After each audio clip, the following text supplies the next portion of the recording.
Hello everyone, welcome back to yet another custom diecast review. Now today we have Brad Keselowski's number 2 2018 Darlington race win in the 164 scale. Now, first things first, before I get this started, I have relocated. I am in a different room. I am in the room that I used to live in, or used to, just kind of hang out in. I guess this used to be my old bedroom. So it's a little echoey in here because the room is a little more small and compact compared to the building that I used to record in all the time. But the reason I relocated to begin with was so I could have more room, well, in my room. So basically we took that entire building and made it into a living space for me, and then we took this bedroom and kind of made it into just kind of whatever.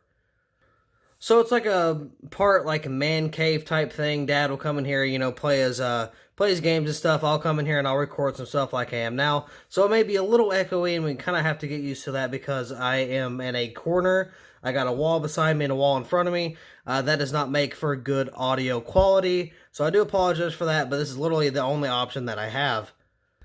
So I guess we just kind of have to deal with it now. It's a lot more echoey than what it is in the recording. So that's a good thing, I guess.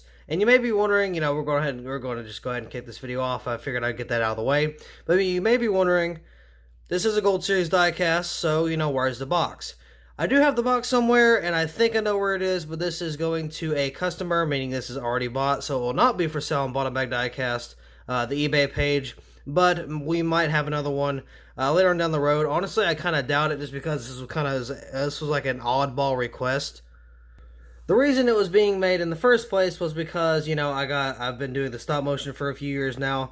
I had this in a stop motion for the, just one of the Darlington Throwback races, and then I kept it in my collection for a little bit because I really like the paint scheme, and then I kind of thought about turning it into the Darlington win, and then a customer and a friend of mine was like, hey, you got anything coming up that I might be interested in? I was like, well, I got this and this was listed as one of the customs, and he's like, all right, I'll order that, see what we can do with that, and then this was kind of the final product.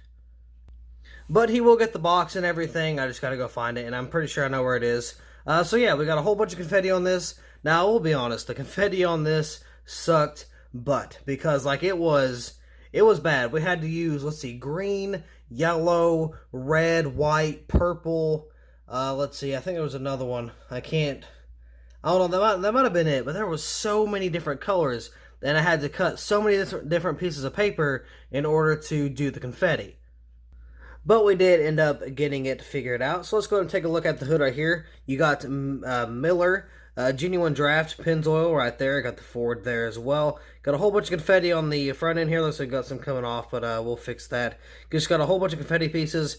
Now, some of the pieces are a little too big, in my opinion, especially right here on the side. You can see that big old yellow piece right there, and you can see like the red piece there, the other red piece there. You can see we've got some pretty good chunks, a few purple pieces down here. So I do want to make the confetti a little smaller. I do want to get a little better with that. But it's really hard to kind of scale a 164 to have, some decent confetti. But the whole front end and the front part of the front half of the car was pretty moderately caked in confetti. It wasn't super heavy, but it wasn't really light either. So, it kind of had that in-between type of confetti there. So that's pretty good. Got all the colorful confetti there. Got the monster banner, which does not look very good. That's probably because I clear-coated it and it kind of blurred the banner a little bit, which does not help the quality at all. So you got some confetti up here, not a lot, but there's the number 2 right there. Nothing behind the number 2 or anything. Got Keselowski on the back because this is a Gold Series. I did not put that on there.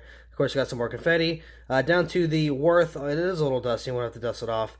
But you got the Worth right here on the deck lid. You got some more confetti there. Again, like that big old purple piece, I'm not really a fan of that, so I'm going to have to try to fix it up a little bit. Got the back end right here. You got Genuine Draft. You got the Miller, the tail lights, which the left one looks a little wonky, honestly. Got Ford right there. I don't know where the blue kind of came from. I have no clue where that came from, but it kind of matches the confetti, so it's not too bad of a, wherever it came from. Got the number 2 right there. Over here on the side, we got Miller. Got a little donut mark there. Alliance Truck Parts, Snap-on, Genuine Draft. SKF, Auto Trader. Got Brad Keselowski. Ford, I think that's a Reese. I don't remember what that is. PPG and Mazak there. Got Discount Tire, and we got the the little exhaust plate there. Got some worn up race tires as well. Got the number 2 with some more confetti down the side. Then we got some more race wear on the tire. Let's see, we got Moog, Mel, Lincoln Wilders, Edelbrock. I don't know what that one is. Mechanics wear, I believe. And then we got K&N. Of course, we got the old Throwback logos there. Darlington Throwback as the A post there. Got the Goodyear, and it's straight. It's not curved or anything. Moving on to the front end, we got the number 2. Of course, we got all kinds of confetti right here.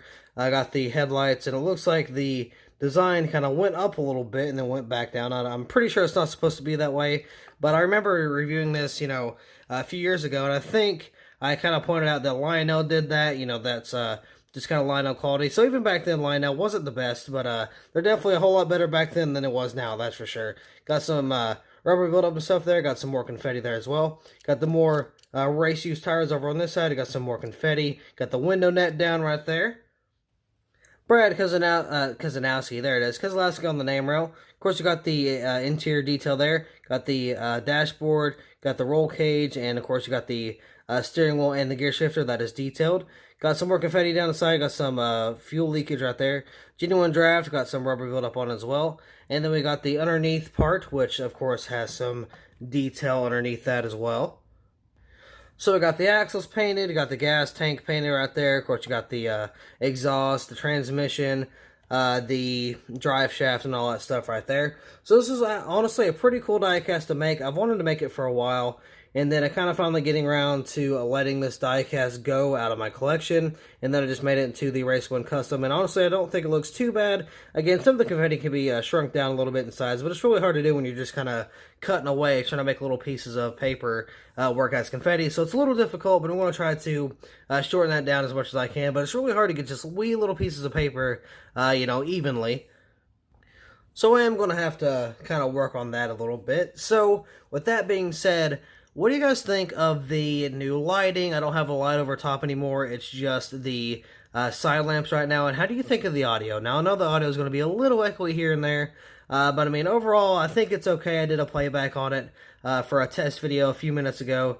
And honestly, I think it was okay. It could be a little better, but, I mean, what can I do other than buy some padding? Which, I'm not really that invested into YouTube for, reviewing some diecast and having the padding on the walls. But, who knows? When I kind of get the extra money and I kind of get the time, I might buy and install some foam padding around the room, just kind of soften that echo sound a little bit. I don't know. We'll have to see, but I do have some plans for this room as well. Of course, me and Dad are going to share this room. He's going to put like a shelf for his pop figures and stuff, and I'm going to give him my old desk so he can do some gaming and stuff on it. I'm going to keep this table in here. I'm going to do some diecast reviews and stuff, and I'm going to have a shelf specifically for eBay. Now, it's going to be like a half and half. It's what I've sold that I need to ship out and what I have on the eBay page that I have listed and I have not, they haven't been bought yet. And then there's a row where it's like, I'm going to put this on eBay, but I haven't listed it just yet. Now, of course, I'll kind of decorate a little more, but for right now, it's just a little mini room. It's kind of like a man cave. It's like a half and half part deal. But yeah, so with that being said, let me know what you think in the comments below about the audio and the lighting, and I will see you all in the next video.